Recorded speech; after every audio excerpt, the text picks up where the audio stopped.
Buenas noches para todos, sean todos bienvenidos y bienvenidas a una nueva edición de este su programa A Solas con el Maestro, cuando son las 9 en punto de la noche en la República de Venezuela, al norte del sur.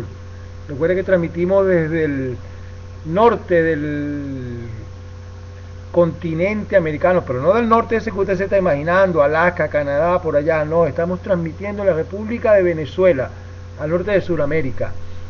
Y les decía que son las 9 en punto de la noche y nosotros, ¿cuáles? Ingleses, pero no porque seamos ingleses, sino porque somos cristianos. Y los que son cristianos hasta en eso tienen que dar testimonio, ¿no? En la puntualidad, y nosotros, como nuestro deseo es ese, dar testimonio de que cada día el maestro nos transforma, pues puntualmente comenzamos a las 9 en punto de la noche. Bendito sea Dios. Quería agradecer profundamente a todas las personas que estuvieron en sintonía ayer en la noche, y quería saludar de manera especial a la hermana Carmen de Armas, una hermana amada que conocí por allá en mis primeros pasos con el maestro, y ha sido de gran bendición para mi vida. Ella se encuentra en España, específicamente por allá por Tenerife. Imagínese usted el privilegio de que la hermana ha puesto nuestra página como uno de sus favoritos. Bendito sea Dios. Usted se preguntará cómo lo sabemos. Bueno, nosotros también tenemos nuestra manera de hacer inteligencia. Así que tenemos nuestra página y allí pues tenemos la oportunidad de saber qué personas nos siguen, cuántos nos están escuchando, y es una manera también de tener un control, ¿no?, acerca de cuánto gusta el programa, que hoy apenas es el segundo programa. Gloria a Dios. También quisiera saludar de manera muy especial a un hermano queridísimo al cual Dios me dio la oportunidad de parir con dolores de parto, como decía el hermano Pablo. Y ese es el hermano Juan López, el cual debe estar ahora en sintonía desde los Altos Mirandinos, muriéndose de frío por allá. Y en vez nosotros acá en Chichiriviche, estado Falcón, muriéndonos del calor. Bendito sea Dios, pero así es. Unos pasan frío y otros pasan calor, pero lo importante es que nunca se vaya de su corazón la alabanza, porque usted sabe que hay gente que es carnal, no, porque la felicidad y la paz del hombre no puede depender de las cosas que los rodean. Entonces hay mucha gente que siendo cristianos aún pierden la paz porque hay zancudo, pierden la paz porque hay calor, pierden la paz porque hay frío, pierden la paz porque está lloviendo. Y eso me hace recordar a un tío que ya murió. Lamentablemente dejó el cuerpo sin Cristo, cosa terrible, ¿no? Y el diablo seguramente le tenía reservado un puesto bien calientico por allá abajo, donde el gusano nunca muere y la llama nunca se apaga. Pero este hombre, aún no siendo cristiano, tenía dichos que estaban llenos de sabiduría, y él, con respecto a eso de que la gente se deprime o está contenta, si hay sol, si hay lluvia, si hay esto, si hay lo otro, un día me dijo: cónchale, se necesitaría un Jesucristo para cada persona. Y eso es verdad, porque unos cuando llueve se contentan, otros cuando llueve se enojan, y yo me pongo en el lugar del Señor, que es el que hace salir el sol para buenos y malos, que es además el que hace caer la lluvia a tiempo y a destiempo. ¿Cómo hará para complacerlo a cada uno? ¿Cómo hará el Señor para tenerlos contentos a todos? Eso es imposible para Él, pero no porque Él no sea perfecto, sino porque nosotros, los que hemos creído en Él, no tenemos la capacidad de darle cumplimiento y obediencia a lo que ordenan las Escrituras. Y usted sabe qué cosa dicen las Escrituras. Dicen que debemos estar contentos con lo que tenemos ahora, que debemos tener un corazón lleno de gratitud, y que sea cual sea nuestra situación, debemos aprender a contentarnos. El apóstol Pablo lo sentenció cuando dijo: he aprendido a contentarme sea cual sea mi situación. sé vivir en abundancia, sé vivir en escasez, sé vivir en persecución. O sea, a Pablo las situaciones externas no le turbaban, ni mucho menos le robaban la paz. Pero ¿usted sabe por qué eso? Porque Pablo caminaba lleno del Espíritu Santo de Dios. Cuando la gente no tiene la llenura del Espíritu Santo, mire, le pasa un zancudito por al lado y le sonsonea en el oído y enseguida se enlucha. Es ahí entonces la importancia de convertirse en discípulo, cabezón, que me está escuchando. Porque la gran mayoría, como les decía yo anoche, son creyentes. Y hoy vamos a hablar de un personaje. Está pendiente, hermano Juan López, que ese es tocayo tuyo. Se llama el hermano Juan el Bautista. Ese hombre dijo unas cosas que muchos cristianos parece que nunca han escuchado. ¿Por qué le digo escuchado? Porque la gran mayoría de las personas, cuando agarran las Sagradas Escrituras, ¿usted sabe qué hacen? Leen. Por eso no entienden nada. No, cuando usted lea las Escrituras, claro, tiene que leer. No le estoy diciendo que no lea, pero tiene que asumir una actitud diferente, porque si las Escrituras usted ha creído por fe que son la palabra, que es la palabra de Dios, entonces bendito sea Jesucristo. Cuando usted está leyendo, en realidad lo que usted está haciendo es escuchando a Dios. Hay gente que lee las Escrituras como si fueran una novela de Corintellado. No, usted cuando abra las Sagradas Escrituras lo debe hacer con un corazón dispuesto a escuchar a Dios. Y Juan el Bautista es un ejemplo que nosotros debemos tomar, porque, como le decía antes, ese hombre dijo cosas que si las personas que han creído en Jesucristo se detuvieran a meditar, yo estoy seguro que su vida cambiaría. Y mire que Juan el Bautista era un hombre del cual Jesucristo habló. Jesucristo dijo que nunca había nacido del vientre de una mujer un profeta más grande que Juan el Bautista. Dicho por el Señor Jesucristo.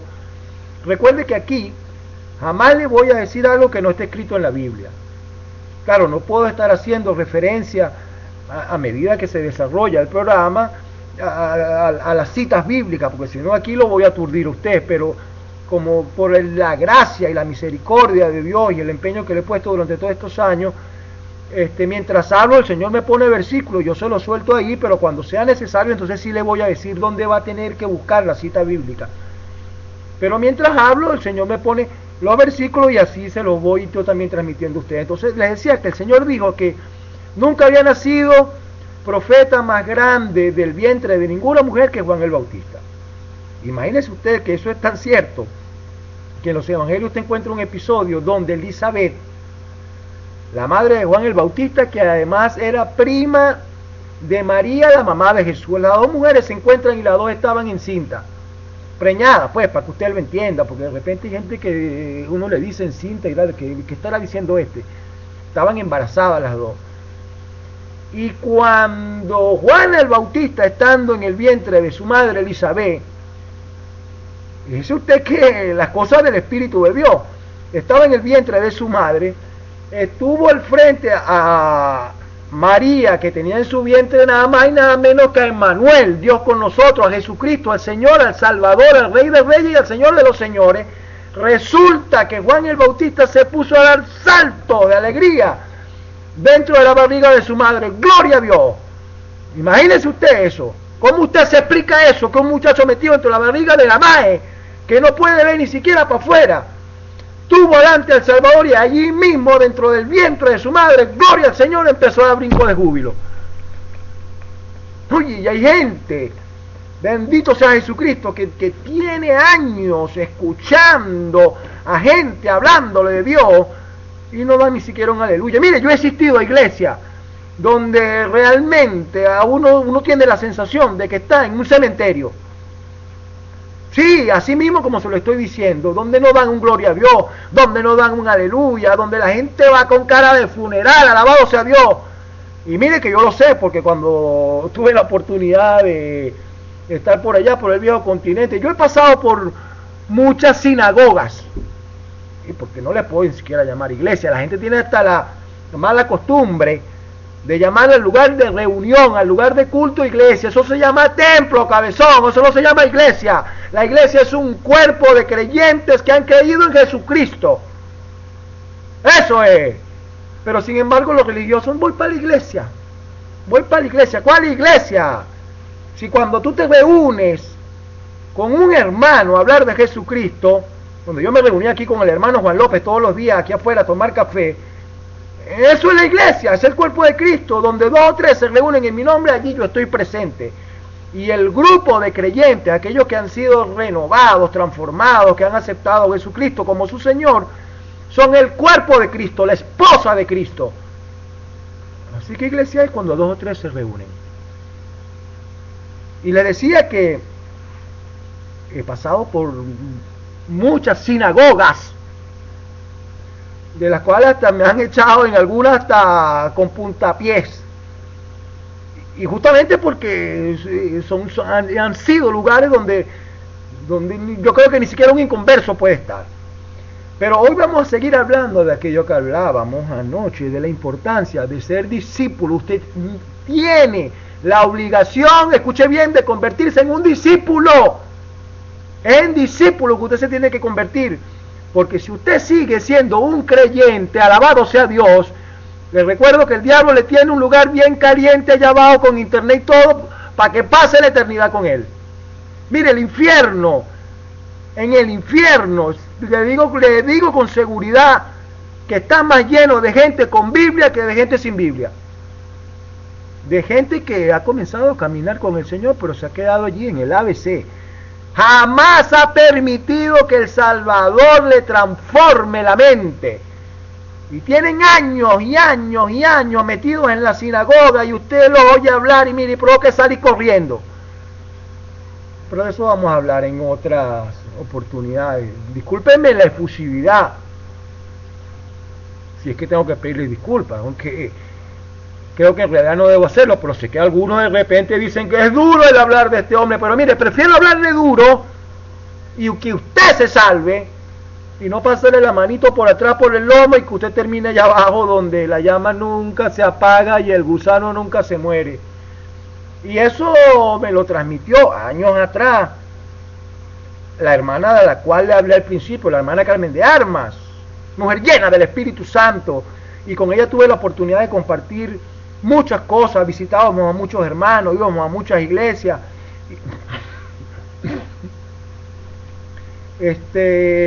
visitábamos muchas casas, y en algunas oportunidades yo veía que la hermana Carmen les hablaba con dureza, y yo era un nuevo creyente y me parecía que no era ideal, no era justo el discurso que ella hacía, me parecía que eran duras sus palabras. Y un día, no que se lo reclamé, le dije: Carmen, me parece que les hablas muy duro. Y la hermana se volteó, me vio a los ojos y me dijo: Oscar, prefiero que se enemisten conmigo, prefiero que se pongan bravos conmigo, prefiero hablarles duro y que se salven, y no que se vayan para el infierno. Pero yo no soy de aquellos que vive predicando el infierno, que eso es una realidad tan grande como que todos los días, como usted se levanta, el sol sale. Usted ve que quiero hablarle de las cosas que pueden evitar de que usted se vaya para ese lugar. Pero para que eso suceda, usted tiene que convertirse en un discípulo de Jesucristo. Tiene que permitir, alabado sea Dios, de que la palabra de Dios le transforme la mente. Y hablando de Juan el Bautista, que era un profeta, por cierto que hoy día vemos profetas por todos lados, y apóstoles, y usted los ve por la televisión, caramba, en aquella opulencia, y no tienen ni siquiera vergüenza, ¿no? Porque echan sus cuentos cuando se quedan en hoteles 5 estrellas, y que andan en carrotes y tal, y qué sé yo. Pero Juan el Bautista, siendo el profeta más grande, nacido del vientre de una mujer, yo le voy a leer un pedacito de lo que dice el Evangelio de Mateo acerca de Juan el Bautista, para que usted pueda tener una idea de quién era el personaje. Vamos a leer la sagrada palabra de Dios con la bendición del Padre, del Hijo y del Espíritu Santo. Así dicen los religiosos, porque no han entendido nada Cada vez que van a leer la palabra dicen con la bendición del Padre, del